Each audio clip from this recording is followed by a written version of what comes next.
Hello বন্ধুরা, good morning সবাইকে। তো আমার রান্না বান্না আজকে কমপ্লিট হয়ে গেছে, স্নানও হয়ে গেছে। তো ভাবছি আজকে কাঁচা আমের জুস বানাবো। তো সবাই তো ভর্তা বানায়, তো ভাবছি আমি আজকে জুস বানাবো। তো প্রথমে কাঁচা আমগুলিকে ছোট ছোট পিস করে কেটে নিয়েছি আর দিয়ে দিয়েছি পরিমাণ মতো নুন।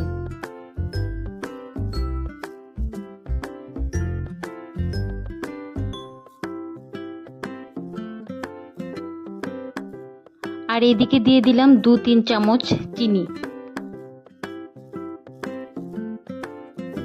আর এদিকে অল্প পরিমাণ দুধ দিয়ে দিলাম।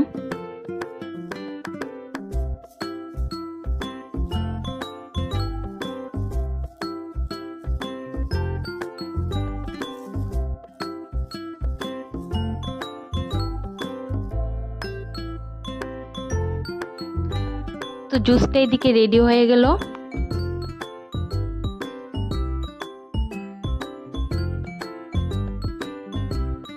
তো জুসটা খেতে খুবই টেস্টি হলো, টক মিষ্টি। তো আজকের ভিডিওটা এতটুকুই। Thank you.